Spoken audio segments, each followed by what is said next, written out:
Hello everyone, Morgie Roy here again. Today we're just going to talk about one-shots. One-shots are really fun. They allow you to take a break from a main campaign.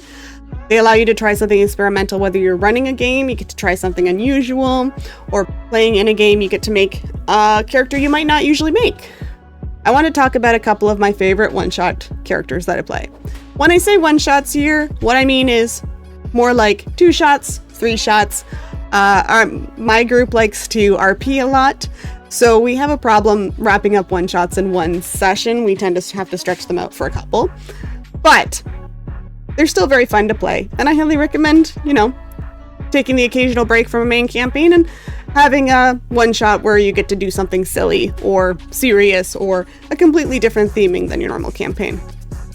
But my first character that I want to talk about that I made for a Drakkenheim one-shot was a character named Norog. Norog was a hobgoblin evocation wizard, and she was coming to Drakkenheim under the pretense of trying to help with the arcane mists that were all over Drakkenheim, causing a lot of problems and arcane mutations in the city, and trying to find the source of it and end it. What she really was there for was to investigate things, try to end the mist, but in order for the opposing empire that she worked for to come in and invade Drakkenheim and absorb it as part of the empire. So she was a lawful evil character, and that had been cleared with my group ahead of time. If you're ever going to play an evil character in a campaign or a one-shot, make sure your group is okay with it, and make sure that you are an experienced enough player that you can play an evil character without disrupting the entire game or your other players. So, Norog was cleared with the group. They knew what her intentions were, but their player characters didn't know what her intentions were. So she was in there, and it was very fun because she got to be very conniving, and she was asking all these questions under the pretense of trying to solve the problem, but also she was trying to gather information, and she was writing everything down in her book to take back to her superiors. Norog was very fun playing an evil character every once in a while, but again, it has to be something you have to clear with your other party members and your DM. The second character that I played, that I really enjoyed playing, was a character named Mahina. Mahina was a cat shifter lunar sorcerer. And again, like I said, one-shots are where you get to do something fun, so I thought it'd be fun to make a cat girl. She was a very sweet girl. The entire basis of her character was that she thought her mom was the moon. And she was entirely convinced of this because her father, throughout her life, had always told her that her mom was literally the moon. Had not made it a metaphor for something, hadn't said that she had come down in human form or something like that. No, her mom was the moon. And it was very funny playing that, because whenever it would come up, the other player characters would just kind of be like, okay. And especially one of the player characters was a cleric who followed a moon goddess. So their conversations were very fun. The other thing she liked to do was was convinced that every blank wall at the end of a hallway was an illusory wall. So, they were in a castle of sorts, and so every time she saw a blank wall at the end of a hallway, like in Dark Souls, she would run straight towards it and crash into it, thinking that would reveal that it was an illusory wall. And it actually did work once, and it was very funny. Other times it did not, and she would take a point of damage, but one time it worked, and that proved that she should do it every time. So it was very funny. So she was a very fun character to play. Very lighthearted character in an otherwise very dark one-shot with vampires and stuff. The third one-shot character I played was for a Christmas one-shot, where we had to help Santa defeat a Lich Grinch. And it was very funny, and the character I made for that was a Auto Gnome Order Cleric named Number 12.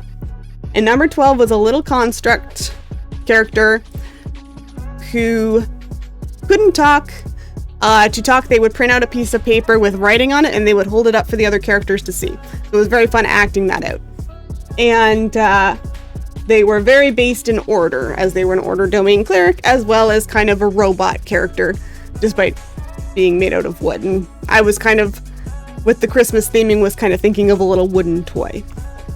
And they were a follower of Primus, who is kind of the god of mechanus in the D&D cosmology. That's not important, but just think of a very logical, utilitarian-driven god that a robot might follow. And yeah, so that was very fun. Very fun having this very logical character to react to all the silly things in a Christmas one-shot. And then the fourth character, which was one of my favorites to play in a one-shot, a character named Fave. Fave was a goblin dragon monk. And the idea behind Fave, that was kind of my inspiration for her character, was that if you've ever heard of the cliche of D&D, going into a nest of goblins, killing all of them, and then the adventurers would find one baby goblin and adopt it. And because they couldn't bring themselves to kill this baby goblin.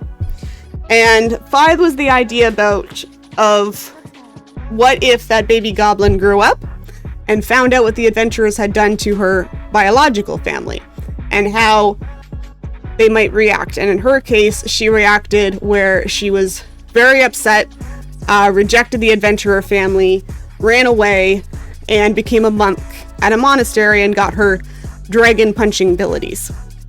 And she was someone who was trying to achieve inner peace and had all this bitterness and anger in herself that came out in her dragon powers. And it was very, very fun to do.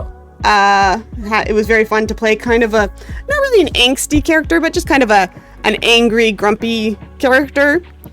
And she was in a one-shot where we were trying to find missing people, and people kept losing their memories, and it ended up being some kind of like mind flayer Ublex creature at the end. So didn't really have that much to do with her backstory or anything because it was a one-shot. But she was a very fun character to play because she was just very a little bit grumpy, a little bit bitter, but not towards the people she was with, just in general, and the people she was with she kind of made friends with by the end. So yeah, those were 4 one-shot characters that I've played that I really enjoyed playing. There have been many, many, many others. I've played in many one-shots throughout the years since I've been playing D&D and TTRPGs. But those were 4 that I really remember having a good time playing. And yeah, if you have any fun one-shot characters that you want to share, please let me know in the comments. I love hearing about other people's characters. Thank you for watching. Please like and subscribe. I hope you're having a great day. If you're not having a great day, I hope your bad day is over with soon. We'll talk to you all later. Bye-bye!